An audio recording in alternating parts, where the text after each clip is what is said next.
Welcome, everyone. We're super excited today to bring Craig onto our weekly or regular, I would say, regular Q&A session. Craig is our first special guest in what will hopefully be the first of many. And our goal here is really, you know, focused on bringing the education and the best experts from around the world to come and speak about a specific topic related to performance and nutrition. And a quick introduction on Craig. So, Craig is a good friend of Scott. They worked together previously at Team Oracle USA. Craig is the founder of MPT Performance and the manager for a M32 sailing team, which is a professional sailing team. And so, across his 20 years of experience, Craig's worked with the top sports teams around the world, from rugby, across both the northern and southern hemispheres, as well as in sailing, and I'm sure many other experiences that Craig can share with you. So I feel very fortunate that we have someone of this caliber joining us to share his specific experience around strength. As we enter into the postseason, it seems to be a very popular buzzword these days, where everyone apparently is now talking about strength, as I've read in the latest Triathlete magazine article. So with that, we hope this session will be very informative. As Scott mentioned, do chime in if you have any questions by kind of raising your hand or tapping the raise the hand button. And we'll go ahead and take it from there. Scott, is there anything else you wanted to add in regards to introducing Craig? Yeah, I just raised my hand, actually. I will also say that obviously Craig and I worked together at Oracle Team USA, but how I ended up meeting Sarah Piampiano was through Craig, because he was formerly her strength conditioner when he lived in San Francisco. So he also has a wealth of experience working with endurance athletes, and that is how I actually became connected to Sarah and how this whole journey began. So enough of us talking. And Craig's actual name is Craig, but he's affectionately known as Oscar. So you can call him Oscar or Oz. And that's a whole nother story. And we'll get into how he got his nickname at another time. Oh, thanks, Scotty. JL as well. Thanks for the intro. And I've got to say, as Scotty mentioned, like after the 2013 America's Cup, so come from rugby, we're talking 11 years, then, a good, 4 years of cup cycle. Finished in San Francisco. I was fortunate firsthand to see how the triathlon community trained, if that makes sense. So a colleague and I set up a small sports performance space, which is kind of under the same roof, where a lot of the triathletes trained who are under like Purple Patch Fitness, which I think most of Matt Dixon. So Matty Dixon I got to know quite well in San Fran. So being a self-confessed people watcher, I did plenty of observing to these triathletes training, what they were lifting, their technique, the intensity, and I was like, holy shit, he's a subgroup. He's a subgroup of athletes which could do with some direction, if that makes sense, especially from a proper strength training sort of perspective. So, it's aggressive that professional sailing, when I came over here, was pretty much in a similar situation. I'm not sure if many of you been involved in sailing at all or watched the America's Cup or Sail GP, but it's quite dynamic and physical now, the sport. But previously, they were monohulls. So anything to do with strength and conditioning previously was just lip service. So all you had to be to be a great sailor, so to speak, is just be really skillful at what you do, and kind of know how to sail around the course as quick as possible. So that was a subgroup which is similar to our triathletes, which you can make a big difference to. Fast forward to Sarah Piampiano. So Matty Dixon, I caught up with him a few times, chatted about my background, and he's kind of entrusted me with Sarah and probably about 4 more of his sort of pro triathletes. So I was quite fortunate enough to link up with Matty with 5 of his triathletes, as well as learn from Matty. So the big thing here is like, as an S&C coach, you've got to be proactive if you come into a different sport, especially you're not that familiar with. So, it's making sure you sort of turn up and, see your athletes in environments where they're actually competent in it. they're really good at. So like going to your 5 a.m. swim sessions at the Y, going to the running sessions and the parks around San Francisco. It's and you can see what stresses these athletes are going through. So having that relationship was quite important, which I think is important in any sport, having a relationship with a coach, because all that does is direct you into being a better strength coach or conditioning coach with your athlete, right? So I assume a lot of you guys are adept at strength training. Correct me if I'm wrong.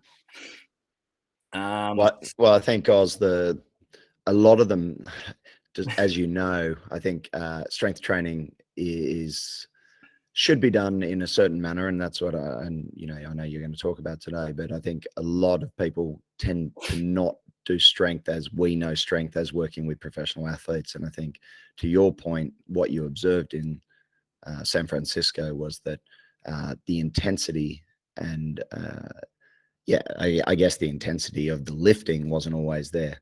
And so I think that's a really important point that I'm sure you'll get into. Yeah, and as the applied part of the back end of the sort of chat, which we'll dig into the nuts and bolts, and I expect plenty of questions from you guys as well for it. But historically, coaches and athletes sort of are reluctant to prioritize planned strength training into their season, whether it's off season or in season, purely because they're not sure of program implementation, and how to periodize an actual plan, exercise technique, and as Scotty said, what does strength look like? So yeah, and let's get into the benefits for triathletes and endurance athletes, because I think this is a really important part to talk about, Craig, is terms of we know about periodization for the swim, bike, run. The athletes are becoming accustomed to what it looks like in terms of periodization of nutrition now through the fueling program. And I think what you can talk about is that periodization of strength training. But firstly, let's go through the strength training benefits. Yeah, well, so we all know the benefits, I assume. So, it's the main one is obviously to improve overall performance. Ideally improve any or the 3 disciplines, the swim, bike, run, and, you're going to have a decent result in the end of the day, okay? So, and the performance is improved mainly through, improving exercise economy, with exercise being for you guys, the swim, the bike, and the run, and also increasing power output, okay? So I think everyone's familiar with that, and exercise economy being the low-hanging fruit here. It's more establishing, as Scotty said, how do we get here? How do you periodize your plan? How do you plan out your strength to actually get there and improve it? And the definition of economy is like the energy demand at sub-maximal intensities, which is, indicative of triathlon. So essentially, if you can use less energy to get a better result, then improving exercise economy is a no-brainer. So the improvements through strength training, if you look at it sort of a muscular level, it's through actually muscular tendinous stiffness. So the stiffness, as we all know, a stretch shortening cycle increases stored energy. And as you're aware, probably and will in turn impact sort of force production. So for example, submax running, the ground reaction force there is you're looking at 2 to 3 times your body weight with each step. This is counteracted by the muscle tendon complex, which is your stretch shortening cycle, okay? So it's a spring, and this spring is pretty much stored mechanical energy. So providing more spring will equate to essentially shorter ground contact time, so less time spent wasted with your foot on the road, and increased velocity in hopefully a horizontal direction if you're running skills up to speed. And it's the same for applies to cycling as well. So improving both overall average and maximal power output for any given time. And how we're doing that is neural aspects by increasing the number of motor units and employing a greater high threshold of motor units working together. So I mean, if you break down, I'm not telling you to suck eggs here, but you look at your sport, so long distance triathlon, if you look at the percentage of time spent in each discipline of long distance triathlon, and by far the run, which is around 35%, and the cycle about 55%, contribute to 90% of the total race time. So, I mean, that's lots of improvement you can be made by just improving your exercise economy. Okay, so again, that's the low-hanging fruit we're to target. And as I just discussed, strength can play an important role in that. Secondly, injury prevention. So that's pretty much talked about, and I think a good, solid, robust strength training program anyway, regardless of what sport, is going to, aid to preventing a lot of injuries, and especially in your sport where a lot of, overuse injuries is quite prevalent because of pure volume, the training volume you guys are doing, just the nature of your sport. So you need to build some resilience there. So what strength training does unknowingly is does help address muscle imbalances, purely by awakening simultaneously both, if you look at the muscle agonists and the antagonists of the working muscle, right? So you're doing that naturally by strength training, even without thinking of a discrete sort of injury prevention type exercise. Your big complex lifts are actually, providing this benefit as well. Yeah, and Greg, I'll just jump in. So in terms Yeah. of the injury prevention, there's been a couple of really interesting systematic reviews looking at endurance athletes and strength and conditioning, or strength training in particular. And it is very clear, as Craig said, that injury prevention is possible. Well, it's always injury prevention is a very we don't like to talk about that in professional sport, let alone any sport, because the preventing an injury is probably impossible. Minimizing the risk of injury is possible. So if we can minimize the risk through strength and conditioning, then you're doing a good job. And what the majority of those systematic reviews and meta-analyses have shown is that when the athlete lifts somewhere between 4 and 6 sets, and usually around between 3 and 6 reps, that is sort of seems to be around the sort of magic sort of numbers in terms of what you should be doing. And I'm sure Craig's going to get into this a little bit later, but in terms of when you're trying to create true strength and not trying to interfere or try and balance out all that other volume, that becomes very important. And that's something to think about in terms of what your strength and conditioning program looks like. Are you doing lots and lots of reps of short amount of sets, or are you doing high volume of sets with low number of reps? And Craig's going to go into that in terms of like what an actual program that actually develops strength and power looks like. Yeah, nice, Scotty, and for sure. And like just segue on that, sort of moving dynamically under various load ranges, whether it's sort of low load or higher load, higher force, and various speeds greater than your sport requires. I mean, that's going to offer a pretty much significant protection to potential soft tissue injury. Cool. And Let's get just and touching on just building resilience as well. I'm not talking about resilience and mental toughness, because in your sport you got spades of that, obviously. But referring to tissue resilience. Spades means lots, just for everyone out there. Thanks, Scotty. Tissue resilience, right? Endurance sport, especially triathlon, requires a huge volume over not just weeks but months, right? This accumulation over years of volume. So strength training will naturally, provide reinforcement to your connective tissue and muscle resilience. So what this does help with is, I'm not saying it's going to end it, but it'll mitigate some of the, the soreness and stiffness or fatigue you feel from all the training volume you guys are doing weekly, monthly, yearly. So that's just one to note, tissue resilience.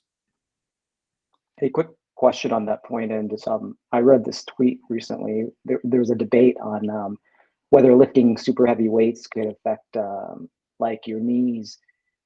Is there any risk of that, or would it actually help like prevent your knees from kind of being sore, getting injured? Yeah, no, I think all things being equal, it's if you do the right technique and form on any particular lift and the loading is correct, it's for sure going to help, not sort of add to a knee issue, if that makes sense. So I'll argue that the volume of training you guys do, cycling or running, especially running, you're more likely to get knee issues, not from lifting per se. So if you're pretty fit and healthy, I think you're in good shape with the right form, right technique and loading, you're going to be fine. Yeah, I think I'll jump in there from my physiotherapy background. That actually, I mean, a lot of that is, wives' tales and myths. It used to be also said by orthopedic surgeons that, running was bad for the knees. And if you actually look at the data on that, people who habitually run more often actually have improved cartilage in their knees, and it tends to be thicker and more robust. And same goes for strength training. You'll have more muscle mass around the quads and the glutes and the hamstrings and the calves. And that's only going to support the joint, along with improving tendon integrity. So you're going to find that you probably have more collagen synthesis and whatnot. But it is a balance of load, like anything in your typical training. You're balancing out that load, and same with a strength conditioning program. You're not going to do heavy lifting indefinitely. It's going to be cycled through, as Craig would explain. Yeah, and I think one of the issues is with the squatting, Jonathan, is if you're looking at squatting to a supportive range as opposed to end range, where ask the grass people keep on going on about you're sort of you're deloading on your heels. I don't think that's healthy for your knee joints at any. I don't care how sort of advanced you are at lifting. I don't see that as sort of healthy for a knee joint. But if you maintain constant tension, I think you're in better shape. That makes sense. Makes sense. Thanks. So let's have a chat about these myths and mistakes, because we've sort of touched on a couple of them already, which is a good segue in, Jay. So, Craig, will lifting heavy result in weight gain for the athlete? Because these athletes in particular are very concerned about weight. Yeah, I bet they are. You can jump on a couple of these, Scotty, but no, all the research, like low velocity, loading or heavy lifting, so the 1 to 5 rep range, I'll call that, is actually very neural. It's a neural response as opposed to specifically targeting pathways which increase your cross-sectional area, like muscle cross-sectional area. Okay. So if you look at moderate to high volume training, all the research says around 8 to 12, 8 to 15 reps, multiple sets. This will provide more metabolic stimulus, you could say, to increase your cross-sectional area of your muscle. Okay. So, if your off-season training, as we just spoke about, your strength training is planned, has specific loading patterns you're following, then you will improve strength without increasing size. And, to gain weight, you'll need to be in a significant, and chime in here, Scotty, a significant caloric surplus with an appropriate, daily protein intake. And with my experience with triathletes in general, is they're notorious for undereating. So they're generally not set up optimally to gain mass, especially lean muscle mass. Okay. So, anyone serious about triathlon will have sourced a performance nutritionist or coach or reputable resource. You'll have your calorie intake and expenditure, macronutrients, etc., all dialed in. Yeah, the nutrition's not going to be a problem with this population in particular. I think to your point, Morgan, I'll come to you in 2 secs. I think the point being here is what Craig's explaining is that there is a difference between strength training and hypertrophy training. So hypertrophy being that muscle gain, and that's where he's explaining those multiple sets of sort of 8 to 15 rep range, which unfortunately is quite often prescribed for triathletes, and you see. But given with that, you have to also apply an external weight that is a stimulus to get you into that metabolic sort of, if you think of that pump, so to speak, which is going to be more stimulated through blood flow and metabolic processes, as opposed to mechanical tension, which is more going to be what Craig's talking about, those higher loads with lower reps. Morgan, what was your question? Yeah, it's kind of around the myth thread, I suppose, but first a question for you and Craig. Have you seen the knees over toes guy and your input on some of those exercises? I've been doing them myself as experimental, but I also have never had knee issues. And if you have those people who maybe have had a knee surgery, and just kind of your take on the whole anterior tib and that fear that most people have of like lifting without their knees going over their toes. Well, firstly, I promote some knee over toes for sure. And I'd like to think this happens in your traditional high bar squat, for example. I think most people have some knee tending towards over the toe. I've got no issue with that at all. If you look at a low bar squat where it's a bit more hip dominant, right? So you're literally pushing your ass a lot more back. Your trunk angle is going to be a lot more acute, you could say, with the floor. Then you're definitely going to get less knee over toe. So yeah, I don't mind knee over toe. I don't see an issue with that. It's excessively if it goes over your toe, and you'd have to have pretty good ankle dorsiflexion for this to happen. Have you seen specifically this guy though? Because now in the gym you see people doing some trying to imitate him with some questionable motions. Is he going a long way knee over toe? Is that what you're saying? Yeah, he's become this like YouTube sensation, and now he has a book, but it's taken off in the US at least. So I wasn't sure Excellent. if you guys had seen it.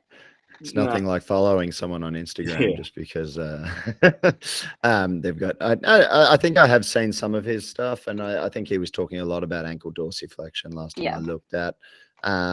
I think just to clarify what Craig was talking about there as well, a high bar and a low bar position. That's in relation to a back squat. For those of you that know, you can position the bar either across your and Craig, you can correct me on this because I'm certainly not an expert, but you did help me a lot with my squatting. You're decent, So the high bar is across your traps, whereas the low bar is sort of below the traps and centered across sort of your scapula, and it sort of locks it in. And I tend to do a low bar squat position just because I've got dicky hips, but it actually helped me a lot. So it is interesting, and for you, those of you who do squat out there, it is something to work on and trial a high bar or a low bar squat position on your back, because it can certainly make a huge difference to your squatting ability depending on which way you go and which way your body moves.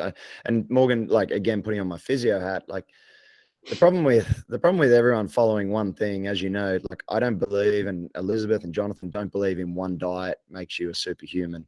Craig does not believe one way of strength and conditioning is going to make you amazing. Like, anyone who just is a zealot about anything, I'm always very questionable about. So if his method is the only way to do strength and conditioning, I would offer, some caution about that type of training. But hey, that's just me. And probably Craig. Fact. So yeah, there's always there's multiple ways to skin a cat, and with all the athletes we've ever worked with, like, even with this, we go back to the nutrition program, like, there's always going to be times where an athlete doesn't respond exactly well to what we're prescribing, and that's where it's important that the athlete reaches out and say, hey, I'm struggling with this, or I can't do this, and then it's finding ways to make that work. So, again, no diet is perfect, no strength and conditioning program is perfect. It's finding what works for you and then going from there. Okay. Does that answer your question, Morgan, about him? And we'll look into him, and I'll get Craig to look into him and maybe do a little review of maybe what he's doing. Maybe he can do a blog for us. I think it'd be quite good coming from a expert in strength and conditioning and looking at what this guy's doing. So, thanks. So Craig, if we move on to the second point, I'm just obviously conscious of time and getting through all the information you want to. In terms of not focusing on performance exercises, what's your take there? Yeah, which I think segues what we're talking about a bit here. Your circuit and CrossFit type exercise. So for me, I'm a big picture person. Let the main thing be the main thing. Okay, identify the lists that are going to be directly related to the performance you're targeting. If your priority is getting stronger, then focus on the key lists that will give you the biggest bang for your buck. And they're generally your big compound multi-joint lifts, such as squat variations, until a point deadlift, and hinging variations. Right. So plenty of endurance athletes I see make a mistake of treating their sort of interventional low intensity type movements, structural type movements, as the priority is the biggest performance benefits for their program. They may assist to prevent injury, which is great. Okay. And we want that, but they will not assist of evolving your strength or evolving ultimately your bike run performance, as an example. Okay. These movements have a time and place, and they will be or should be integrated somewhere in your overall training plan, okay, but not as your key lift or movement. You need to keep it simple, okay? They should be more as an accessory or work on or work in, I will call them. So at all times, on any program, and you're doing this great regards to the knee over toe guy, always ask yourself, what is the purpose? What is the purpose of the session?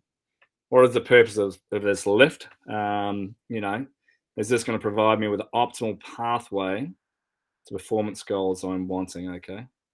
And I think that's a really great point, Craig, is, I see it all the time. When I used to go to the gym, but COVID's obviously still very real in Australia.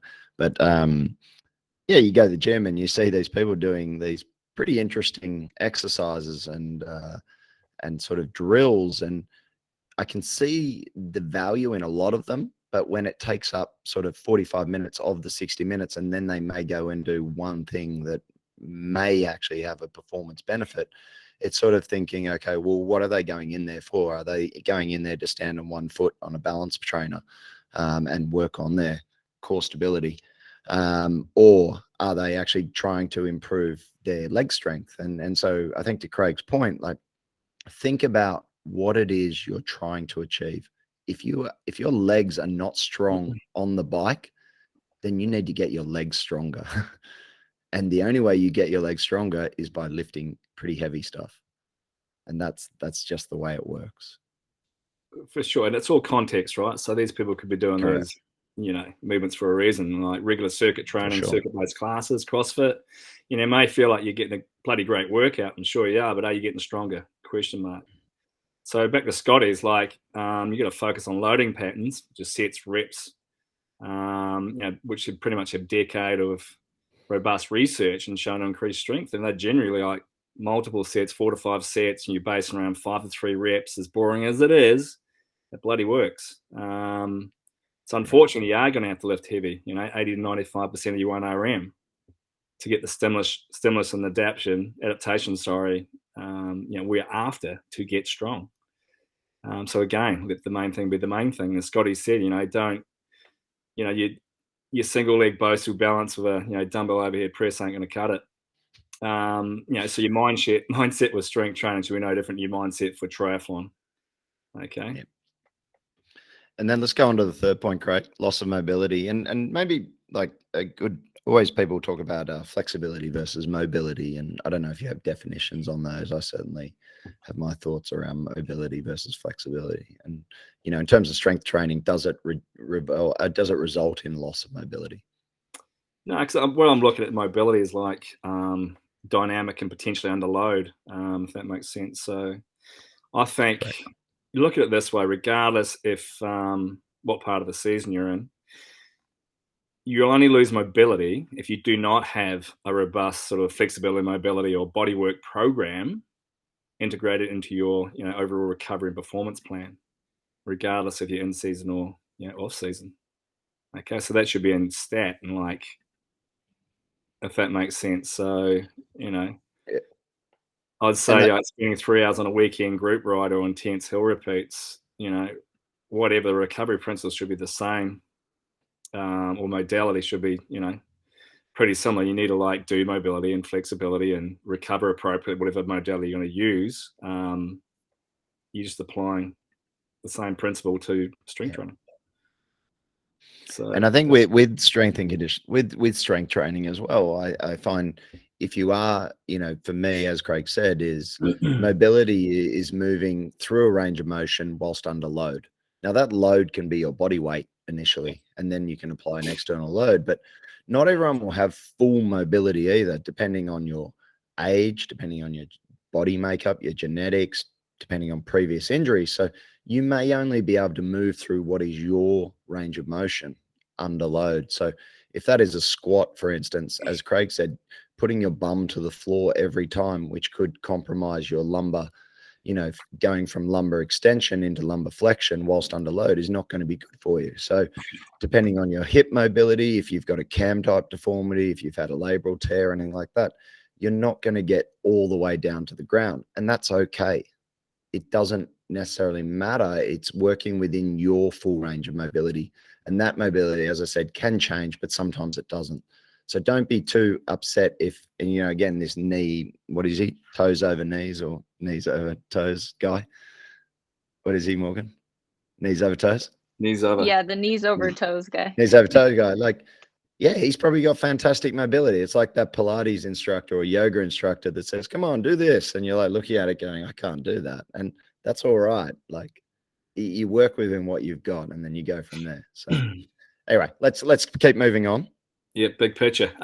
So Big picture. Whipping through here. What's the next one, Jay? Oh, yeah, what's that? No, sorry. Yeah. Executing strength training properly. So these 3 areas, or I'll probably address before planning out sort of the off season, is the first one's identifying areas of improvement across the 3 disciplines. Okay, which is swim, bike, run. Identifying the length of window or windows in the season calendar where you can prioritize strength training, and then look at a periodized model, and then how did you sort of your weekly scheduling and training structure look like? So if you look at the areas of improvement, so I mean, a lot of this will involve you and the coach sitting down, dissecting the previous season probably, and breaking down your 3 disciplines, your swim, bike, run, combined ideally with the data collected from, whether it's formal testing or market tests you have throughout the season, right? So that's going to give you a lot of pretty bloody good information and a fair idea what needs to be addressed, okay? So a lot of this information can direct, I say can loosely, can direct sort of your exercise selection, okay? So as Scotty alluded to, like, if you need to improve more watts per kg on the bike, then one of the biggest bangs for your buck is probably squatting variations as a priority. Okay, so I think that's pretty common sense there. So you're going to choose that.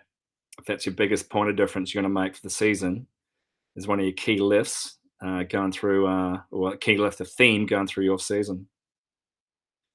So identifying your season, your off season and dedicated. Quick question, sorry. Yeah, for those that are just following a program and they may not necessarily have a coach that they're working with. So I know a lot of, for instance, like a Push and Patch team, they're on the squad program. Do you have suggestions on how you would self-reflect on what your areas of focus or weaknesses are, and how you would think through that? Yeah, potentially.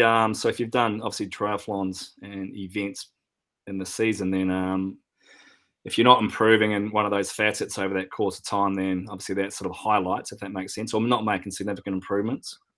Mm-hmm. Secondly, you should have marker sessions where you have go-to at the end of whether it's triathlon sport phase, whether it's strength training phases, where you can sort of compare, if that makes sense. So at any phase or block of training you go through, you should have a marker test or a session, you could say, where you can repeat at the back end of that session, at the back end of that phase, and hopefully look at improvement. So that's a second way of gaining metrics if you're not sort of testing yourself regularly. And then, obviously these certain tests triathletes are adept in, which is pretty common verbiage, if that makes sense, or common knowledge throughout the triathlon community. So that's going to be just regular benchmarks, right? And, benchmarks, marker tests, same thing for sure.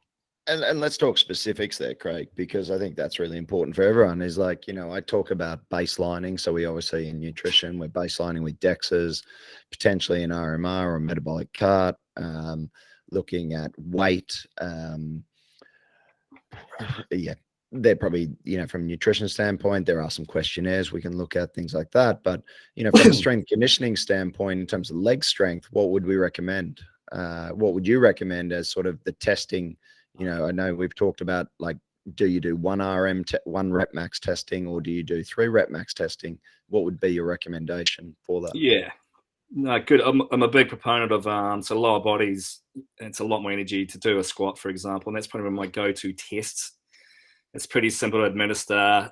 You can do it safely with a spotting racks, if that makes sense, or a spotter. And I'm a big fan of not doing a 1 RM max test on the squat.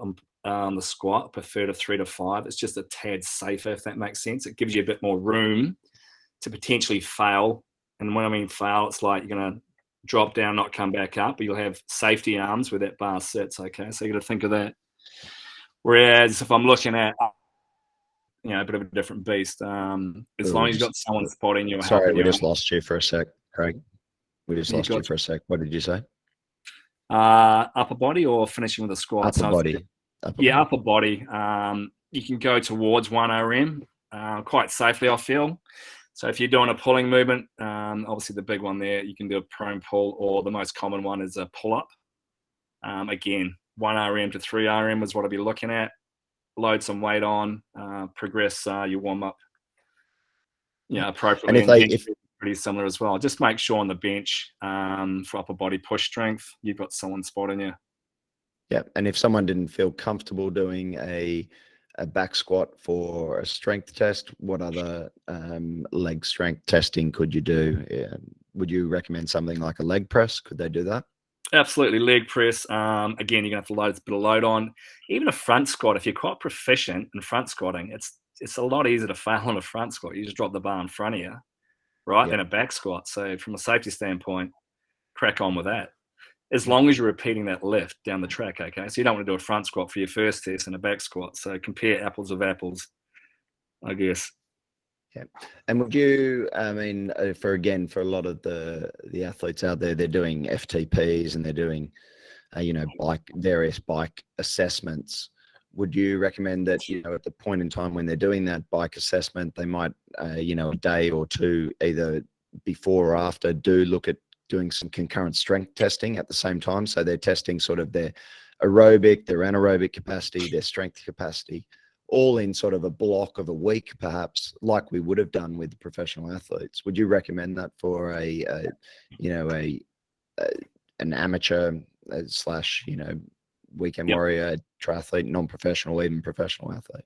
100%. Treat yourself as an athlete, professional, amateur. You should do the same, testing model regards to testing in a block at the start of your season, back into your season, then a couple of checkpoints during the season. Yeah, no different. Yeah. Treat your strength like your triathlon. Yep. And when you're talking about, and I don't know what the next slide is, but when you're looking at these blocks of testing, how many weeks in between would you be recommending doing follow-up strength testing? Would it be 5 weeks? Would it be 6 weeks? Or would it be at the end of, say, 2 4-week blocks? Yeah, I mean, 8 weeks is probably a minimum. You can get some good work in, for sure. To answer your question. And the reason for that, just so people know, is that in terms of improving, say, cross-sectional area or actual true strength, it takes around 8 weeks based on the literature. So whilst you will get stronger in the interim, after 1 week, you might be able to do an extra rep. You might be able to do that. All of that is neurological. Okay, so what you're getting is the agonist and then the antagonist, or the antagonist muscle.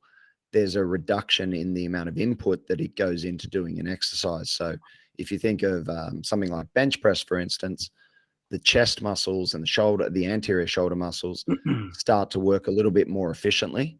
And the muscles like the triceps and the back muscles actually relax more. And that's really important to understand. And same for squatting. The quads and the glutes will start to become more efficient and firing. But it's not until you're actually at around 8 weeks that you've actually seen true strength improvements. Yeah, for sure. And you got to realize you're going to have because you're a sport in nature, you're going to have a shorter window, to test in as well. So 8 weeks is your minimum. Yeah. Okay. Yeah.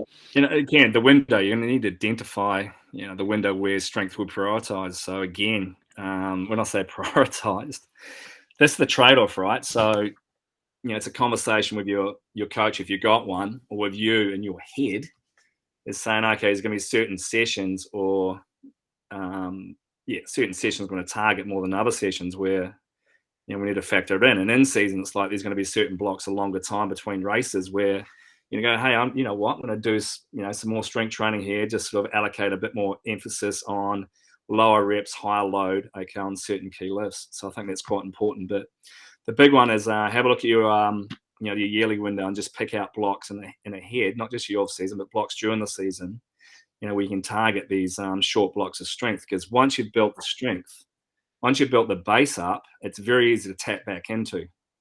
That's the key. You just need to build it up, okay, which goes back to making sure you are doing strength, saying not just strength endurance work. And that's for the athlete. That's for the athlete looking at it. Same with, if you're looking to lose weight or just maintain weight or gain weight, pick the A race, pick the B race, and pick those periods of time, either with yourself or with your coach, and then identify it. And it's no different from nutrition to strength and conditioning to race preparation. You're just picking those blocks of time, and that actually makes the season quite enjoyable as well, because you've actually got different focuses along the way.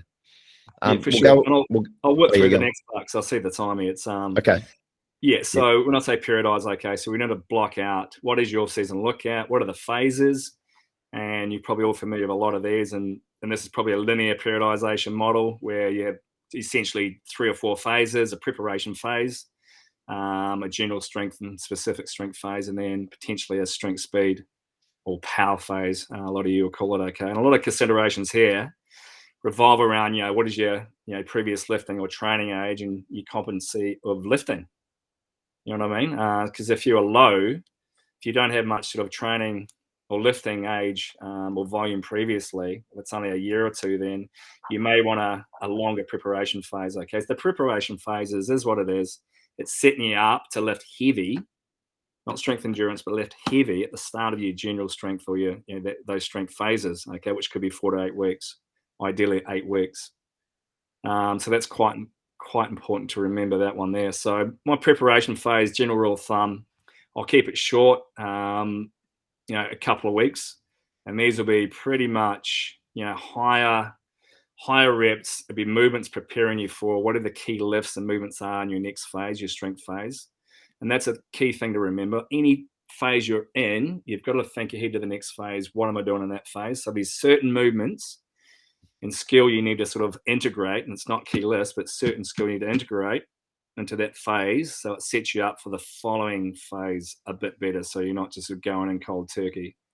Now, the strength phase or phases, general strength and specific strength, that should be a solid 8 weeks. So this is the phase where the gains are made, right? Okay, so for me, I'll break it down to general strength. These are like your key lifts they're generally bilateral key lifts, squat variations, keeping it simple, and you're just going to lift heavy. Okay, pretty straightforward. Specific strength, I'll branch out to more unilateral strength. There's been a bit more of a focus.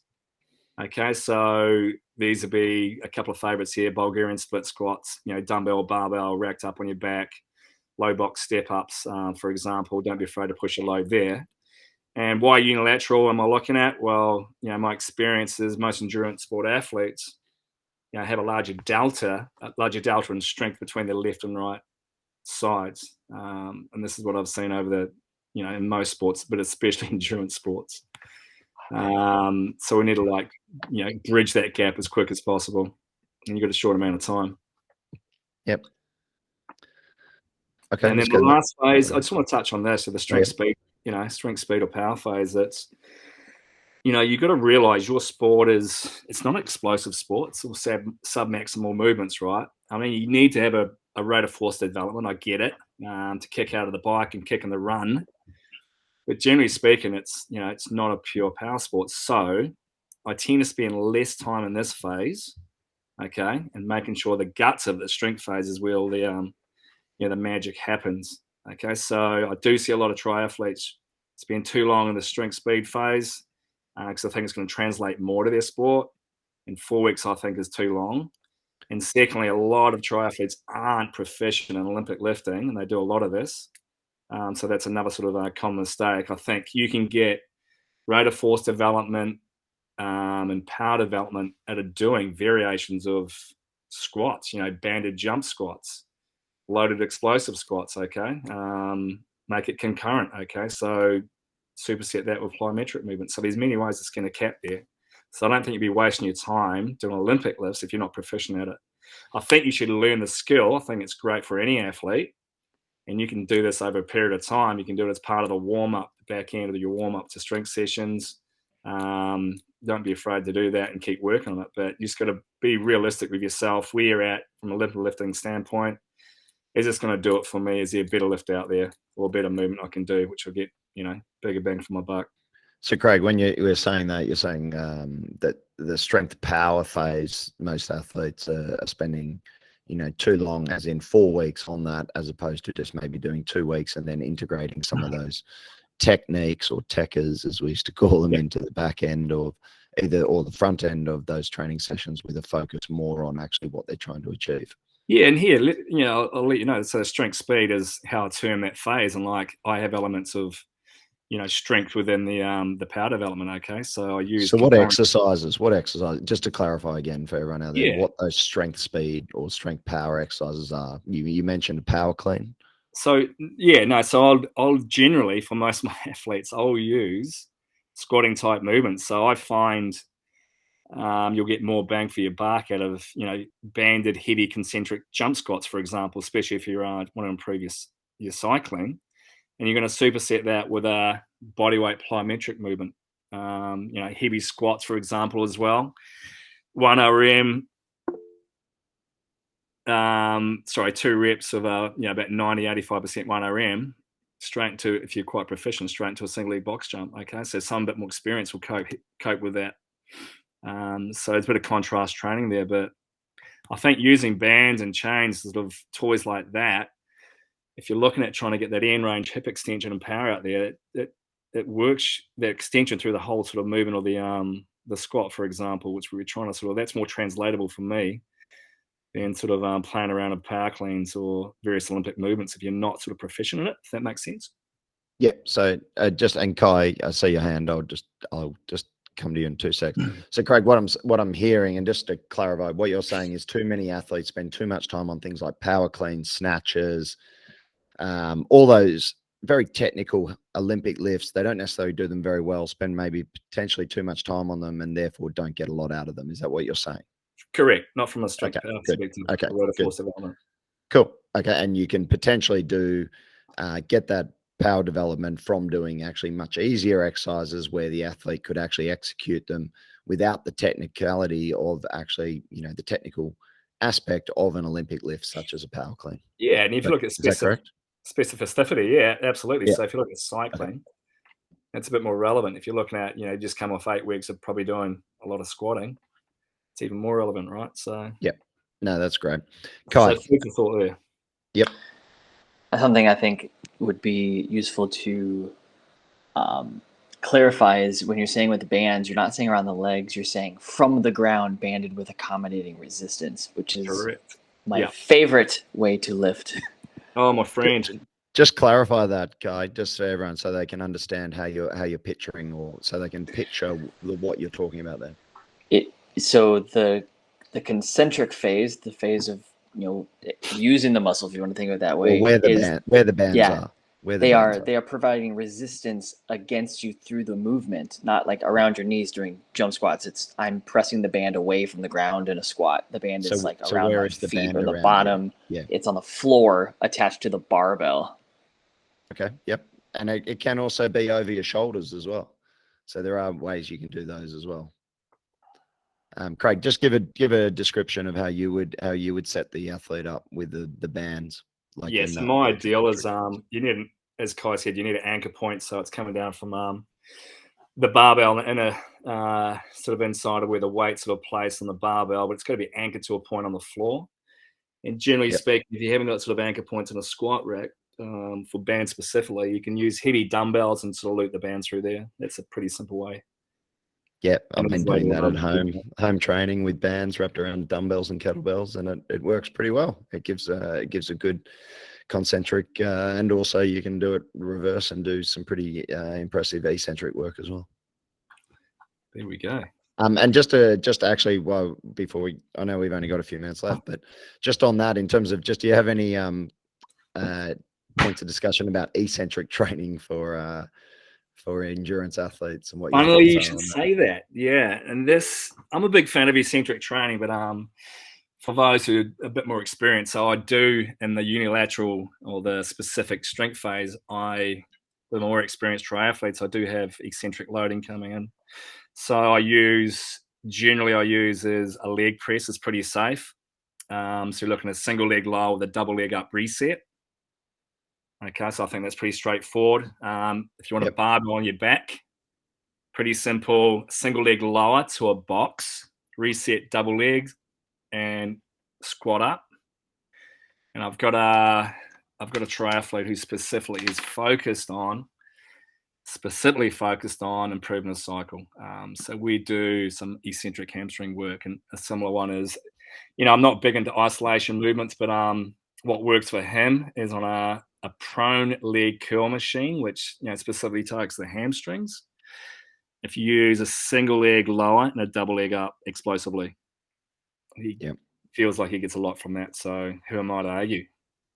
No, and look, I think it's really important, and this probably comes back to the knees over toes goes, and the specificity of what you're trying to achieve is, unfortunately, we have an athlete at the moment who actually I think developed a hamstring tendinopathy and issues on the bike because they were doing really heavy Nordic loading. And Nordics, for those of you who don't know, is where you kneel on the ground, someone grabs your ankles and you fall forwards and try and control that as long as possible. Now, it's a fantastic exercise. It gives huge amounts of activity through the hamstrings.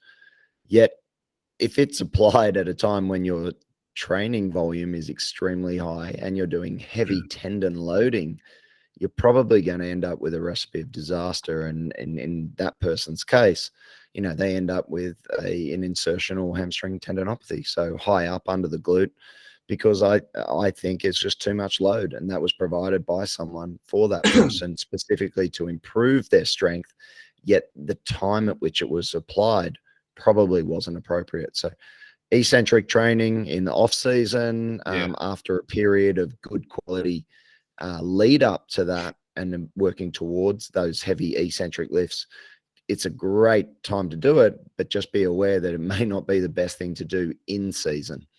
And this is where, again, so it happens, and just be aware of that, everyone, that there are a lot of great exercises out there that can still cause you a lot of issues. And, we haven't touched on it here in terms of when to use isometrics, but isometric training can be a wonderful adjunct to maintaining strength and even increasing strength during the season without creating any real muscle damage and muscle soreness. And that's another thing that could be useful. I know we haven't gone into the real specifics of the training, and maybe that's a follow-up where I know this has been a little bit more general, but maybe we could look at, an actual how Craig would prepare a training block based on a normal training cycle, and the use of things like concentric training into eccentrics, into isometrics, potentially back into concentrics in mid-season.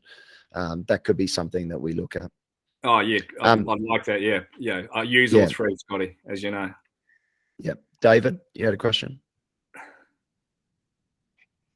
Well, yeah, my question might actually go into that a bit. So during the week, runners typically, when they talk about doing their lifting days, they always do it on when they do workouts. So if they have a track session, they'll do their lifting in the afternoon. In the squad program, we have our strength training on our, what I consider, recovery days. So it's a morning swim and a strength session. Is there an optimal time to do it? Is there an optimal time should you do strength training on your harder days so that you have more days to recover? Yeah, so I'm the big picture person, okay? So I challenge any triathlete and coach, right, to go, okay, our priority during this phase is strength as much as possible, right? So we've just identified strength can play a big part in your performance, example through exercise economy. So now it's sitting down and thinking, okay, what are your key sessions? So if I look at that off season, there's going to be 3 sessions during the strength phase, which is your general strength and specific strength, okay? And I generally break them up as lower focused, upper focused, and total body. They're your 3 sessions, right? And for me, anything below the hips down is going to make the biggest impact to your performance. So that's going to be your first session of the week in my eyes. And for me, if we're going to focus or prioritize strength, then that, ideally, that lower body focus session, that has to be your first session of the day. Okay, you might get away with realistically doing a swim before it, because it's not going to impact lower body wise, but ideally you should be the freshest you are during that session. Okay, so your key lifts or lower body lift, you want to be free, as fresh as possible, targeting that. Now, if you look at upper body, for example, that's not a big priority for me. That's very secondary, for reasons I just outlined. So that could be in a session, the back end of a hard running day, if you've got upper body focused programs in your off season, for example. So I'd make that a shorter session, and there'd be a lot of injury prevention work and core endurance work in that session. Now your dilemma now is your third session, total body, which is going to be the back end of the week, probably Friday before your Saturday ride, maybe, if you're a triathlete. Now you still want to be reasonably fresh for your lower body lift there. So I think that's the challenge you're going to have, is your third session with the cumulative load through all your training you're going to have through the week, is how much priority you're going to give it, if that makes sense to you. Yeah, so I think the big picture is that's a cat, isn't it? You realize you need to drop out some of your triathlon or your sports sessions, condense it, look at maintenance type sessions, but it could be higher intensity, and do prioritize certain sessions in the week for your strength. I think that's the big picture for me. And I know triathletes are really hard. They find it hard to get that concept in their head, in my experience. You know what I mean? And like, I think what Craig's saying. I mean that respectfully in the nicest possible way. What Craig's saying is that effectively it's picking out when those priorities are. So if you're saying this is a priority of strength, make strength your priority. And that's a conversation with your coach, with yourself, as he's saying. It's not to say that strength is the most important thing, but when it is the important thing for what you're trying to achieve, then make it a priority. Don't make it second fiddle and go, I'm trying to get stronger, and then not really give it priority. Yeah. That's probably that's like anything. So yeah, I know we're nearly up on time. Yeah, I know we're nearly up on time, so we'll just touch on this. So, and this is a very quick one.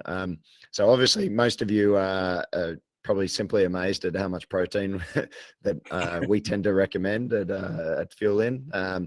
And the protein for most of you is set around 2 to 2.2 grams per kilo body weight. And carbohydrates become important.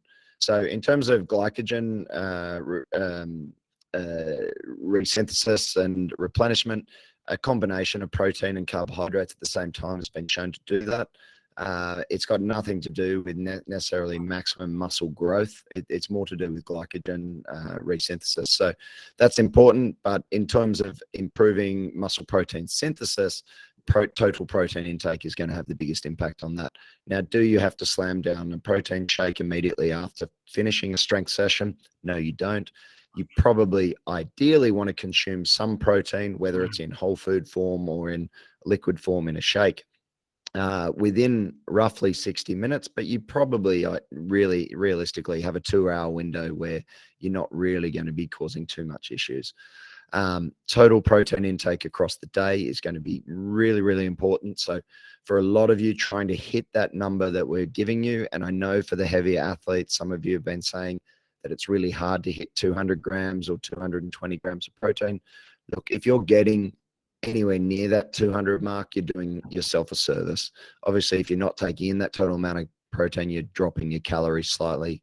That could be advantageous to you as well. But look, if you're hitting anywhere between 1.8 and 2.2 grams per kilo body weight, you're doing really well. Creatine, you will notice that that we recommend creatine monohydrate. There was a recent position stand and also a nice summary of creatine monohydrate by the International Society of Sports Nutrition that was released, that is free. You can Google that and get it off PubMed. It actually answers a lot of the myths and BS that is about creatine monohydrate. It is, in my opinion, probably the best legal supplement on the market, and that is supported by probably over 500 peer-reviewed studies. Is it good for endurance athletes? Yes, it is. Functional foods, dietary polyphenols, omega-3s, vitamin D. So these dietary polyphenols you're going to get through all your vegetables. I know a lot of you also can't believe how many vegetables that we recommend that you should be eating. Obviously, thinking about the periodization of those vegetables, as you will see, we look at reducing your total fiber intake on those days prior to long, hard sessions. So yes, you're getting in a lot of fiber in all the other days, but being sensible about your fiber intake leading into big sessions and obviously races. In terms of other polyphenols, you're getting that from things like green teas, matcha tea, what else? From all your vegetables, really. Omega-3s, very important. We do recommend that if you can get it done, get your omega-3 index and your omega-6 3 ratio performed. Omega Quant is a very good company in America that can do the testing. In Australia, you can just request it from your GP. In Australia, it'll cost about $120, I think. In America, I think for the Omega Quant testing, it's about $99. I personally think it's one of the more interesting and actual functional blood tests that you can get because it's actually actionable. Majority of you will see that your omega-3 index will probably sit at around 5. That's what I typically see in a lot of athletes. It should be up around 12, in my opinion, for an athlete. Your 6-to-3 ratio will probably be the reverse of what it should be. So it will probably be 4 to 1 in terms of 6-to-3, whereas it should really be a 1-to-3 ratio in terms of 6-to-3. So that's really important. A lot of you have had your blood testing done and then loading that up into Inside Tracker, which I think is great. Whether you use Inside Tracker or not, it doesn't really matter. Vitamin D for all of you out there should be aiming for 70 milligrams per deciliter in America. And for Australian athletes, you want to aim for around between 120 and 150 millimoles per liter. If you are deficient, and obviously in the Northern Hemisphere, you're all coming into the winter months. So vitamin D will not be produced by the sun in the Northern Hemisphere from end of October onwards. If you haven't had your vitamin D tested, I would get it tested. There is a little bit of correlation between immune function, in particular COVID, and immune and vitamin D status. In terms of upper respiratory tract infections, there's good correlation as well. In terms of bone health, muscle health, tendon health, I think the evidence is more causation than correlation these days. So I'd certainly advocate those three. Collagen, we talked about eccentric loading. Look, I think for all of you endurance athletes, the addition of collagen to your diet, I think, is probably sensible in terms of trying to improve collagen synthesis in the tendons, just because you're putting a hell of a lot of load through them as opposed to intermittent sports. If you do have tendon problems, it certainly is evidence-based or evidence-informed that you can use collagen and vitamin C prior to isometric loading on those tendons. Don't go and do heavy eccentric loading if you've already got a tendinopathy. I think we're a little bit past that in sports medicine. Using heavy isometrics or isometrics that cause a pain of, say, 2 to 3 out of 10, preceding that with at least, I would say, 20 grams of collagen plus 500 milligrams of, or 100 to 500 milligrams of vitamin C makes sense. Doing those sessions at least once a day, if not twice a day, 45 minutes before you go and do any of your loading sessions. So that's nutrition for strength training in about 1 minute. All right, Scotty. Sorry. So I don't think there's any other slides after that, is there, Joe? No, we're good. Okay. Does anyone have any questions on that? I know I ran through that very, very quickly, and we can probably do more on that at some point. I think the focus on today was really getting a good understanding of how strength and conditioning can benefit an endurance athlete, ways in which you need to start thinking about it. I think the big premise of this, or the big idea behind this session, was not to say, right, this is exactly what you need to do. It was to try and create some, provoke some thought about what you're currently doing and maybe what you could be doing, and how you're approaching the off season and what the next season looks like. And I think it's all about thinking why are you doing what you're doing, what are you doing, and then how are you going to do it better. Hey, and Scotty and JR, just a quick one on that. If it's okay, I'm happy to post some more detailed notes with you guys somewhere with more examples and explanations, so you can anyone can ask questions regards to what I've just discussed. There's a few more notes of having covered. For sure. I think what we might do is we can do another one where you actually outline maybe some of the testing, how you would implement, what a session might look like on that split on the lower body, upper body, total body. I'd like to get into sort of maybe the distinction between upper body and lower body importance for triathletes as well, and ways in which you can execute those exercises. I think that would be really interesting. I'm always sort of interested, do they need upper body strength? And I'm sure you've got reasons why you do that. So I think that would be really interesting as well. So, and I think for everyone who's on the call, certainly, feedback from you guys about the talks. Did you get enough out of it? What do you want to hear about specifically, so that we can really tailor these talks to you? And, to everyone who asked questions, it's fantastic. I know it's always a little nerve-wracking, putting your hand up and worrying that you're going to sound silly, but all the questions today were fantastic. And I think the more involved you are with these sessions, the more you're going to get out of it. So like, if you've ever got personal questions or anything like that, if it relates specifically to you, what you're doing, it always brings value to the group. So please, be open, be vulnerable, I guess, and you'll be surprised how much you'll get out of that. Cool. Okay. Well, thank you, Oscar. Hopefully next time they can all get to see your ugly mug and see how that beautiful Kiwi face of yours. But yeah, I thought that was really interesting. I think it's a really good starting point for strength conditioning. And I know a lot of endurance athletes are fascinated by strength conditioning and sort of trying to understand what is strength and am I doing it correctly and am I actually getting the most out of it. So it's really great to see endurance athletes lifting weights now. Love it. Thanks for having me, Scotty. And yeah, plenty more to talk about. Plenty more. Thanks, Craig. Awesome. Thanks, Craig. Thanks, guys. Thanks, everyone. Have a great day.